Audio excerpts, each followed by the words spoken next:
الحمد للہ رب العالمین والصلاة والسلام علی خاتم النبیین اما بعد فاعوذ باللہ من الشیطان الرجیم بسم اللہ الرحمن الرحیم۔ بادشاہ کی سڑی ہوئی لاش، یہ مضمون غیبت کی تباہ کاریاں صفحہ 163 تا 178 سے لیا گیا ہے۔ دعائے عطار: یا اللہ پاک، جو کوئی 17 صفحات کا رسالہ بادشاہ کی سڑی ہوئی لاش پڑھ یا سن لے، اس کے سارے گناہ معاف فرما اور اسے اپنا مقبول بندہ بنا کر بے حساب مغفرت سے نواز دے، آمین بجاہ النبی الامین صلی اللہ علیہ وآلہ وسلم۔ درود شریف کی فضیلت حضرت علامہ مجد الدین فیروز آبادی رحمۃ اللہ علیہ سے منقول ہے، جب کسی مجلس میں یعنی لوگوں میں بیٹھو اور کہو بسم اللہ الرحمن الرحیم وصلی اللہ علی محمد، تو اللہ پاک تم پر ایک فرشتہ مقرر فرما دے گا جو تم کو غیبت سے باز رکھے گا۔ اور جب مجلس سے اٹھو تو کہو بسم اللہ الرحمن الرحیم وصلی اللہ علی محمد، تو فرشتہ لوگوں کو تمہاری غیبت کرنے سے باز رکھے گا۔ صلو علی الحبیب صلی اللہ علی محمد۔ غیبت نیکیوں کو جلا دیتی ہے۔ آہ ہمارے معاشرے کی بربادی، افسوس، 100 کروڑ افسوس۔ غیبت کرنے اور سننے کی عادت نے ہر طرف تباہی مچا رکھی ہے۔ منقول ہے، آگ بھی خشک لکڑیوں کو اتنی جلدی نہیں جلاتی جتنی جلدی غیبت بندے کی نیکیوں کو جلا کر رکھ دیتی ہے۔ میری نیکیاں کہاں گئیں اے عاشقان رسول؟ غیبت کی تباہ کاریوں میں سے یہ بھی ہے کہ اس کی وجہ سے نیکیاں ضائع ہو جاتی ہیں، جیسا کہ اللہ پاک کی عطا سے غیب کی خبریں دینے والے پیارے پیارے آقا صلی اللہ علیہ وآلہ وسلم نے ارشاد فرمایا، بے شک قیامت کے روز انسان کے پاس اس کا کھلا ہوا نامہ اعمال لایا جائے گا۔ وہ کہے گا، میں نے جو فلاں فلاں نیکیاں کی تھیں وہ کہاں گئیں؟ کہا جائے گا، تو نے جو غیبتیں کی تھیں اس وجہ سے مٹا دی گئی ہیں۔ قیامت میں ایک ایک لفظ کا حساب ہوگا۔ پیارے پیارے اسلامی بھائیوں، آہ بروز قیامت ایک ایک لفظ کا حساب ہوگا۔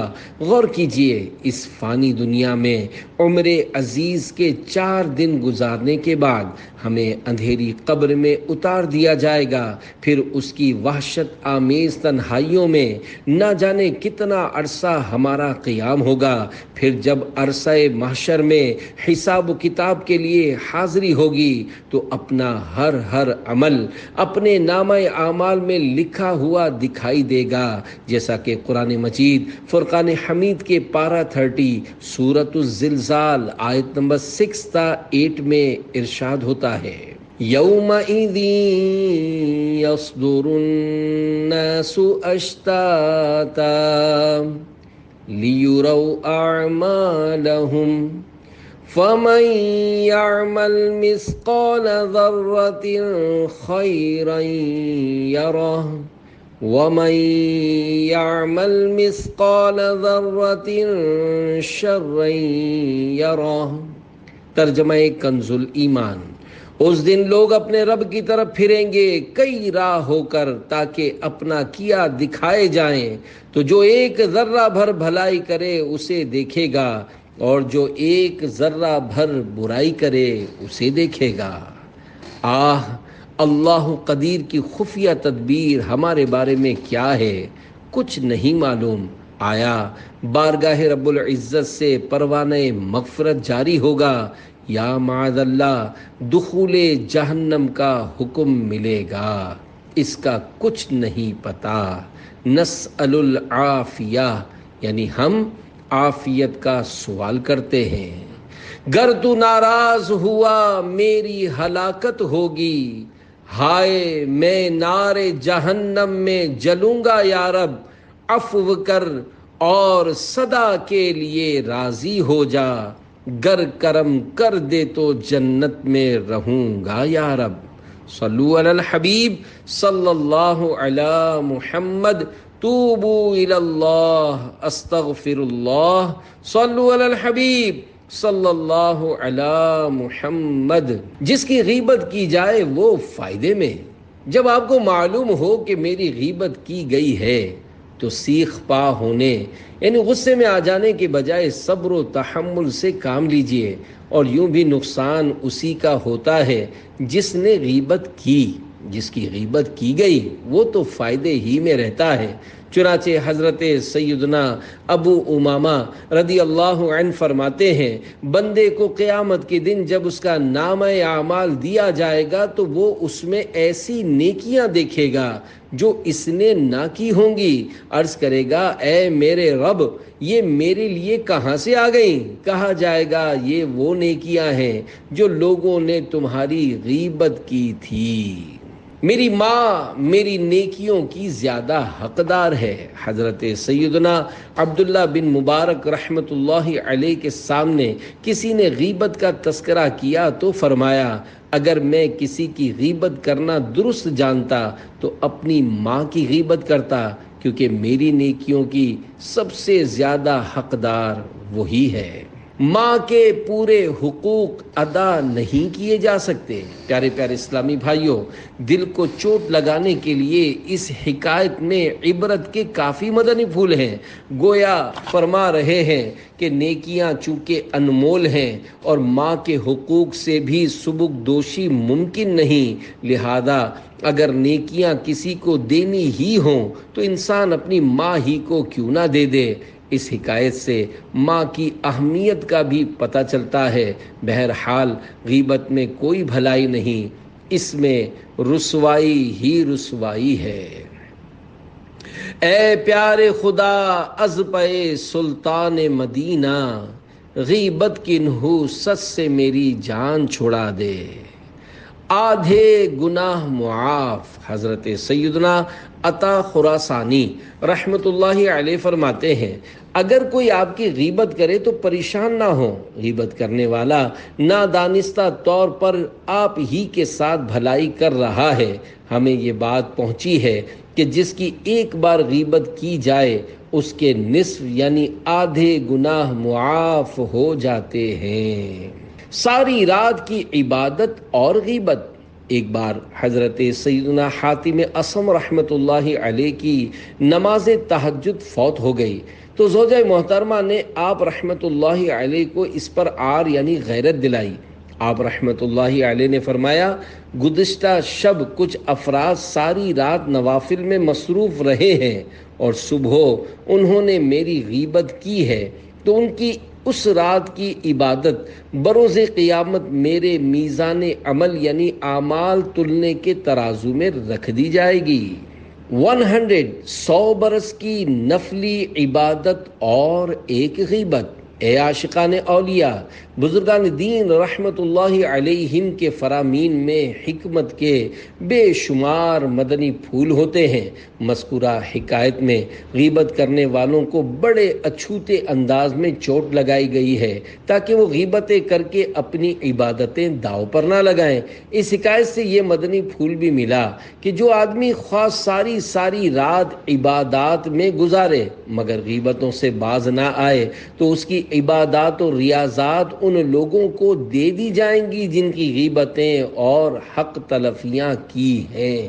سچ پوچھو تو 100 برس کی نفلی عبادت کے مقابلے میں صرف ایک بار کی غیبت زیادہ خطرناک ہے، کیونکہ اگر کوئی شخص زندگی میں کبھی بھی نفلی عبادت نہیں کرے گا تب بھی قیامت میں اس پر اس کی گرفت یعنی پکڑ نہیں ہے، جبکہ غیبت میں رب العزت کی معصیت یعنی نافرمانی اور ثواب آخرت کی اضاعت یعنی ضائع ہونا اور ہلاکت ہے۔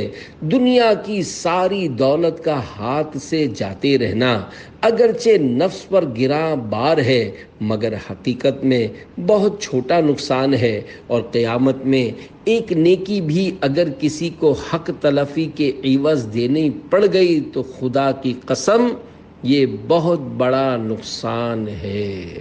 میزاں پہ سب کھڑے ہیں، اعمال تل رہے ہیں، رکھ لو بھرم خدا را عطار قادری کا۔ حاجت روائی اور بیمار پرسی کی فضیلت۔ پیارے پیارے اسلامی بھائیوں، غیبت کی بد خصلت سے جان چھڑائیے، نیکیاں بچائیے بلکہ خوب بڑھائیے۔ نیکیاں بڑھانے کے مکی مدنی نسخے اپنائیے اور جنت الفردوس کے حقدار بن جائیے۔ سبحان اللہ، کتنے خوش نصیب ہیں وہ اسلامی بھائی اور اسلامی بہنیں جو اپنی زبان کو نیکی کی دعوت، سنت و بھرے بیان اور ذکر و درود میں لگائے رکھتے ہیں۔ مسلمان کی حاجت روائی کرنا کار ثواب ہے، نیز بیمار یا پریشان مسلمان کو تسلی دینا بھی زبان کا عظیم الشان استعمال ہے۔ چنانچہ حضرت عبداللہ ابن عمر رضی اللہ عنہما اور حضرت ابو ہریرہ رضی اللہ عنہ سے روایت ہے، دونوں فرماتے ہیں، جو اپنے کسی مسلمان بھائی کی حاجت روائی کے لیے جاتا ہے، اللہ پاک اس پر 75,000 ملائکہ کے ذریعے سایہ فرماتا ہے، اور وہ فرشتے اس کے لیے دعا کرتے ہیں، اور وہ فارغ ہونے تک رحمت میں غوطہ زن رہتا ہے، اور جب وہ اس کام سے فارغ ہو جاتا ہے تو اللہ پاک اس کے لیے ایک حج اور ایک عمرے کا ثواب لکھتا ہے، اور جس نے مریض کی عیادت کی اللہ پاک اس پر 75,000 ملائکہ کے ذریعے سایہ فرمائے گا، اور گھر واپس آنے تک اس کے ہر قدم اٹھانے پر اس کے لیے ایک نیکی لکھی جائے گی، اور اس کے ہر قدم رکھنے پر اس کا ایک گناہ مٹا دیا جائے گا اور ایک درجہ بلند کیا جائے گا۔ جب وہ مریض کے ساتھ بیٹھے گا تو رحمت اسے ڈھانپ لے گی، اور اپنے گھر واپس آنے تک رحمت اسے ڈھانپے رہے گی۔ جنت کے 2 جوڑے، جب کسی کا بچہ بیمار ہو جائے، کوئی بے روزگار یا قرض دار ہو جائے، حادثے کا شکار ہو جائے، چور یا ڈاکو مال لے کر فرار ہو جائے، کاروبار میں نقصان سے ہمکنار ہو جائے، کوئی چیز گم ہو جانے کے سبب بے قرار ہو جائے، الغرض کسی طرح کی بھی پریشانی سے دوچار ہو جائے، اس کی دل جوئی کے لیے زبان چلانا بہت بڑے ثواب کا کام ہے۔ چنانچہ حضرت سیدنا جابر رضی اللہ عنہ سے روایت ہے کہ اپنے رب سے ہم گناہ گاروں کو بخشوانے والے پیارے پیارے آقا صلی اللہ علیہ وآلہ وسلم نے ارشاد فرمایا، جو کسی غم زدہ شخص سے تعزیت کرے گا اللہ پاک اسے تقوی کا لباس پہنائے گا، اور روحوں کے درمیان اس کی روح پر رحمت فرمائے گا، اور جو کسی مصیبت زدہ سے تعزیت کرے گا اللہ پاک اسے جنت کے جوڑوں میں سے 2 ایسے جوڑے پہنائے گا جن کی قیمت ساری دنیا بھی نہیں ہو سکتی۔ یا خدا صدقہ نبی کا بخش مجھ کو بے حساب، نزع و قبر و حشر میں مجھ کو نہ دینا کچھ عذاب۔ صلو علی الحبیب صلی اللہ علی محمد، توبو الی اللہ استغفر اللہ، صلو علی الحبیب صلی اللہ علی محمد۔ غیبت سننا بھی حرام ہے۔ اللہ پاک کے پیارے پیارے آخری نبی مکی مدنی محمد عربی صلی اللہ علیہ وآلہ وسلم نے گانا گانے اور گانا سننے سے، اور غیبت کرنے اور غیبت سننے سے، اور چغلی کرنے اور چغلی سننے سے منع فرمایا۔ حضرت علامہ عبدالرؤف مناوی رحمۃ اللہ علیہ فرماتے ہیں، غیبت سننے والا بھی غیبت کرنے والوں میں سے ایک ہوتا ہے۔ غیبت میں شرکت کے تمام انداز گناہ ہیں۔ غیبت سننے پر خوش ہونا اور اس کی طرح توجہ سے کان لگانا، دلچسپی لیتے ہوئے ہاں ہوں ہیں جی وغیرہ آوازیں نکالنا بھی غیبت ہے۔ غیبت سننے والے کی اس حرکت سے غیبت کرنے والے کو مزید تقویت ملتی ہے اور وہ مزید بڑھ چڑھ کر غیبت کرتا ہے۔ اسی طرح غیبت سن کر خوشی اور تعجب کا اظہار بھی گناہ ہے۔ مثلا حیرت کے ساتھ کہنا، ارے یہ ایسا شخص ہے، میں تو اس کو اچھا آدمی سمجھتا تھا۔ دلچسپی کے ساتھ غیبت سننے، تعجب کا اظہار کرنے، ہاں میں ہاں ملانے کے انداز میں سر ہلانے وغیرہ میں غیبت کرنے والے کی پذیرائی اور حوصلہ افزائی کا سامان ہے، بلکہ ایسے موقع پر بلا اجازت شرعی خاموش رہنے والا بھی غیبت میں شریک ہی مانا جائے گا۔ بادشاہ کی سڑی ہوئی لاش۔ ایک مرتبہ کچھ لوگوں نے حضرت میمون رحمۃ اللہ علیہ کے سامنے ایک بادشاہ کی برائیاں بیان کرنا شروع کر دیں۔ آپ رحمۃ اللہ علیہ خاموشی سے سنتے رہے، خود اس کے بارے میں کوئی اچھی یا بری بات نہیں کی۔ جب رات سوئے تو خواب میں دیکھا کہ اسی بادشاہ کی سڑی ہوئی بدبودار لاش آپ رحمۃ اللہ علیہ کے سامنے رکھی ہے اور ایک آدمی کہہ رہا ہے اسے کھاؤ۔ فرمایا میں اسے کیوں کھاؤں؟ اس نے جواب دیا اس لیے کہ تمہارے سامنے اس بادشاہ کی غیبت کی گئی تھی۔ فرمایا مگر میں نے تو اس کے بارے میں کوئی اچھا یا برا کلام نہیں کیا۔ جواب ملا لیکن تم اس کی غیبت سننے پر رضا مند تھے۔ حضرت حزم رحمۃ اللہ علیہ فرماتے ہیں حضرت میمون رحمۃ اللہ علیہ خود کسی کی غیبت کرتے، نہ اپنے سامنے کسی کو غیبت کرنے دیتے، بلکہ اگر کوئی غیبت کرنے کی کوشش کرتا تو اسے منع فرما دیتے۔ اگر وہ باز آ جاتا تو ٹھیک، ورنہ آپ رحمۃ اللہ علیہ وہاں سے اٹھ کھڑے ہوتے۔ سیاسی تبصروں کی بیٹھکیں۔ اے عاشقان رسول، اس حکایت سے معلوم ہوا کہ سیاسی قائدین، ارباب اقتدار اور حکمران طبقے کی غیبت کی بھی کھلی چھوٹ نہیں۔ 100 کروڑ افسوس، آج کل شاید ہی ہماری کوئی نشست ایسی ہو جس میں کسی سیاسی لیڈر یا وزیر یا قومی یا صوبائی اسمبلی کے کسی رکن کی عزت کی دھجیاں نہ اڑائی جاتی ہوں۔ کبھی وزیر اعظم ہدف تنقید ہوتا ہے تو کبھی صدر، کبھی وزیر اعلیٰ کی شامت آتی ہے تو کبھی گورنر کی۔ مختلف لوگوں کے متعلق نام بنام زوردار منفی یعنی نیگیٹو بحثیں کی جاتی ہیں، جی بھر کر کیچڑ اچھالا جاتا اور ایک سے ایک برے نام رکھے جاتے۔ غور سے سنیے، رب کائنات پارہ 26 سورۃ الحجرات آیت نمبر 11 میں ارشاد فرماتا ہے وَلَا تَنَابَزُوا بِالْأَلْقَابِ، ترجمہ کنز ایمان، اور ایک دوسرے کے برے نام نہ رکھو۔ فرشتے لعنت کرتے ہیں۔ عاشقان رسول کی مدنی تحریک دعوت اسلامی کے مکتبۃ المدینہ کی کتاب آنسوؤں کا دریا صفحہ 246 تا 247 پر یہ حدیث پاک لکھی ہے۔ حضرت سعید بن عامر رضی اللہ عنہ سے روایت ہے کہ نور کے پیکر تمام نبیوں کے سرور صلی اللہ علیہ وآلہ وسلم کا ارشاد حقیقت بنیاد ہے، جس نے کسی مسلمان کو اس کے نام کے علاوہ کسی لفظ یعنی برے نام سے پکارا، اس پر ملائکہ یعنی فرشتے لعنت بھیجتے ہیں۔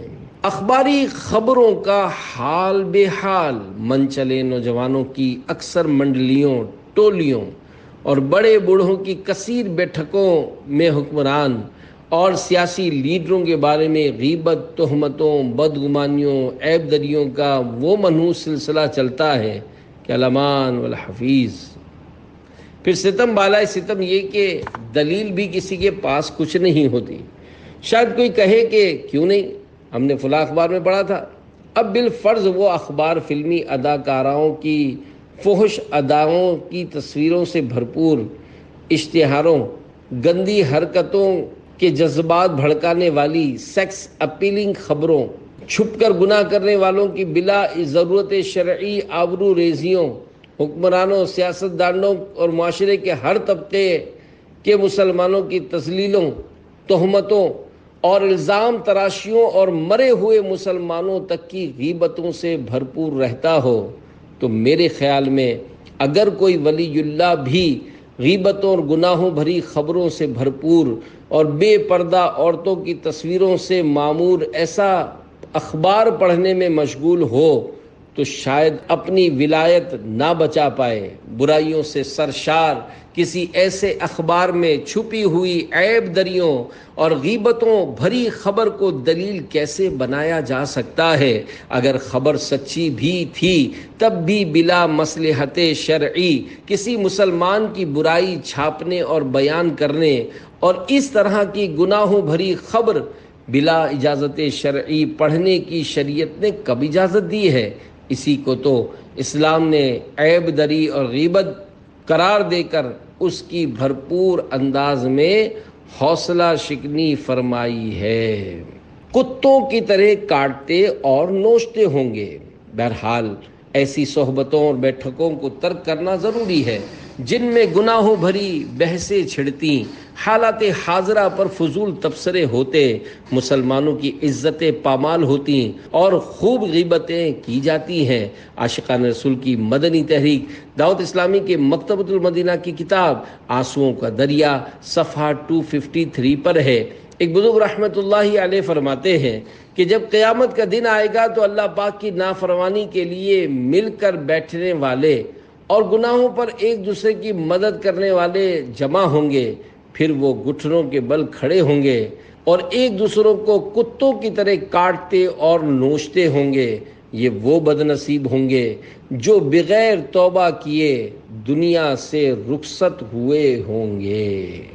میں فالتو باتوں سے رہوں دور ہمیشہ، چپ رہنے کا اللہ سلیقہ تو سکھا دے۔ دعائے قنوت پڑھنے والے اپنا وعدہ نبھائیں۔ اے عاشقان اعلیٰ حضرت، بری صحبتوں سے بچنا بے حد ضروری ہے، ورنہ آخرت تباہ ہو سکتی ہے۔ میرے آقا اعلیٰ حضرت امام اہل سنت امام احمد رضا خان رحمت اللہ علیہ فرماتے ہیں، شریعت مطہرہ نے نماز میں کوئی ذکر ایسا نہیں رکھا ہے جس میں صرف زبان سے لفظ نکالے جائیں اور معنی مراد نہ ہوں۔ تو آپ کی یاد دہانی کے لیے عرض ہے کہ نماز وتر میں آپ یہ دعائے قنوت تو پڑھتے ہی ہوں گے جس میں ہے وَنَخْلَعُ وَنَتْرُكُ مَن يَفْجُرُكَ، یعنی یا اللہ ہم الگ کرتے ہیں اور چھوڑتے ہیں اس کو جو تیری نافرمانی کرے۔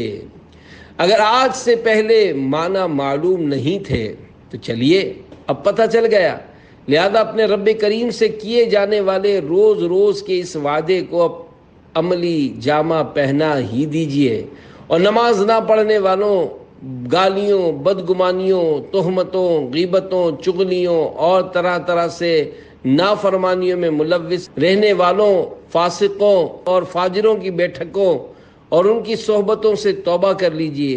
اور قرآن کریم بھی ایسوں کی صحبت سے منع فرماتا ہے، جیسا کہ پارہ 7 سورۃ الانعام آیت نمبر 68 میں ارشاد ہوتا ہے وَإِمَّا يُنْسِيَنَّكَ الشَّيْطَانُ فَلَا تَقْعُدْ بَعْدَ الذِّكْرِ مَعَ الْقَوْمِ الظَّالِمِينَ۔ ترجمہ کنز ایمان، اور جو کہیں تجھے شیطان بھلاوے تو یاد آئے پر ظالموں کے پاس نہ بیٹھ۔ تفسیرات احمدیہ میں اس آیت مبارکہ کے تحت لکھا ہے، یہاں ظالمین سے مراد کافرین، مبتدعین یعنی گمراہ و بد دین اور فاسقین ہیں۔ نیکی کی دعوت دینے کے لیے فاسقوں کے پاس جانا جائز ہے۔ جو اسلامی بھائی متقی پرہیزگار ہو وہ یاری دوستی میں نہیں بلکہ صرف نیکی کی دعوت کی حد تک نافرمانوں اور بگڑے ہوئے لوگوں کے ساتھ بیٹھ سکتا ہے۔ چنانچہ پارہ 7 سورۃ الانعام آیت نمبر 69 میں رب العباد ارشاد فرماتا ہے وَمَا عَلَى الَّذِينَ يَتَّقُونَ مِنْ حِسَابِهِمْ مِنْ شَيْءٍ وَلَكِنْ ذِكْرَى لَعَلَّهُمْ يَتَّقُونَ۔ ترجمہ کنز ایمان، اور پرہیزگاروں پر ان کے حساب سے کچھ نہیں، ہاں نصیحت دینا، شاید وہ باز آ جائیں۔ صدر الافاضل مولانا سید محمد نعیم الدین مراد آبادی رحمۃ اللہ علیہ خزائن العرفان میں اس آیت کریمہ کے تحت فرماتے ہیں، اس آیت سے معلوم ہوا کہ پند و نصیحت اور اظہار حق کے لیے ان کے پاس بیٹھنا جائز ہے۔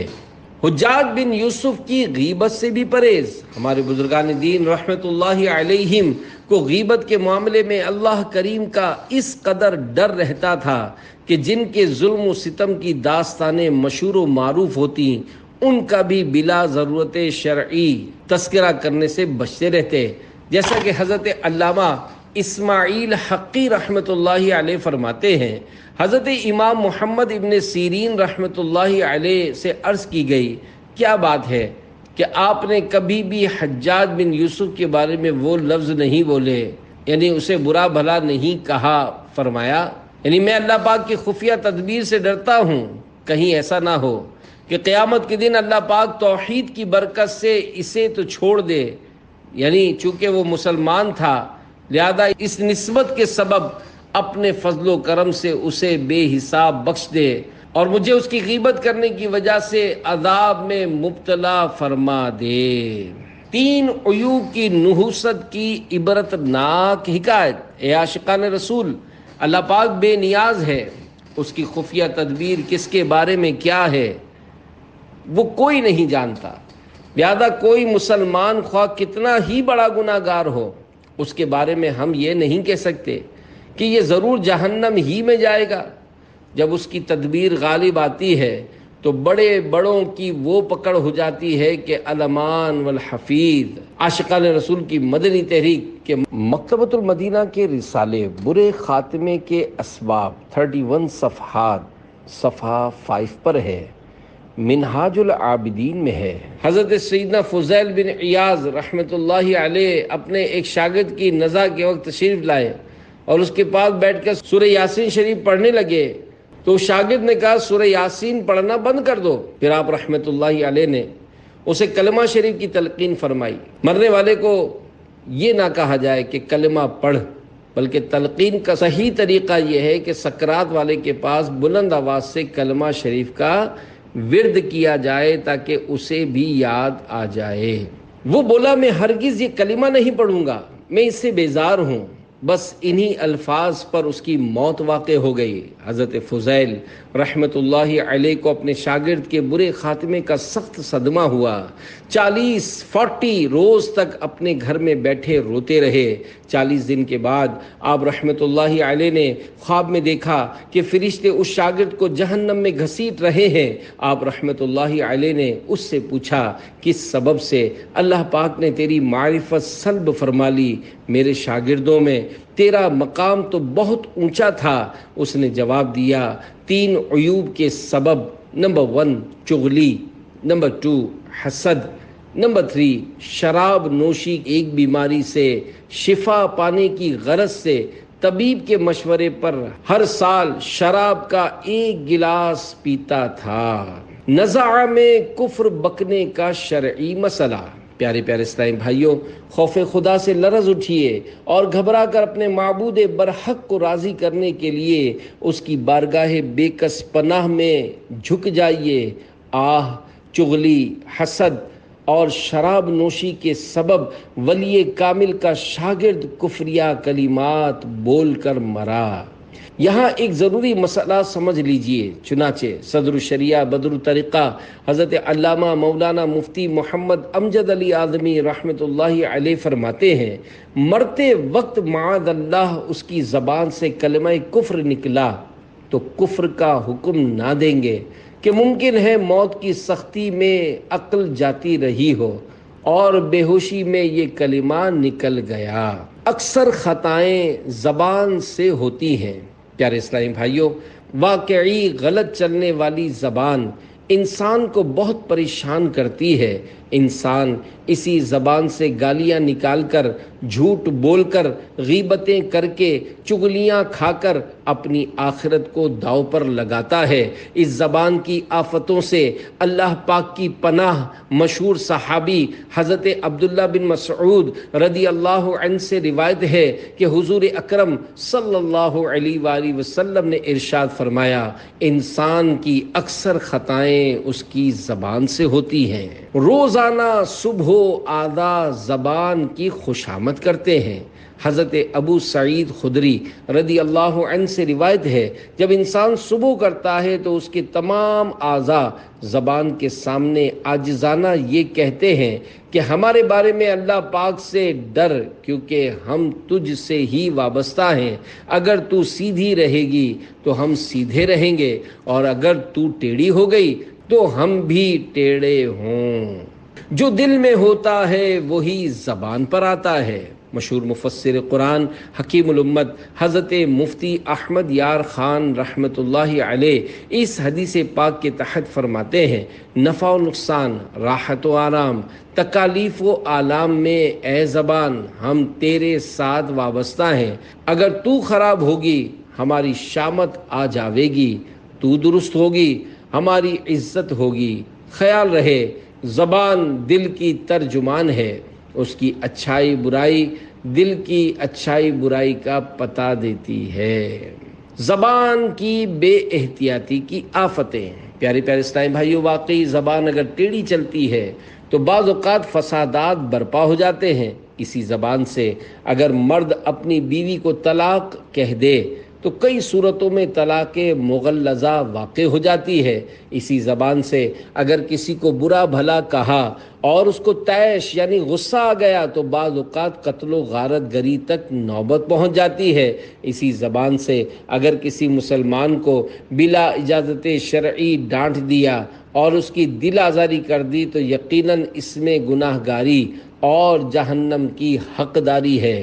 طبرانی شریف کی روایت میں ہے، سرکار مدینہ صلی اللہ علیہ وآلہ وسلم کا فرمان عبرت نشان ہے، جس نے بلا وجہ شرعی کسی مسلمان کو ایذا دی اس نے مجھے ایذا دی، اور جس نے مجھے ایذا دی اس نے اللہ پاک کو ایذا دی۔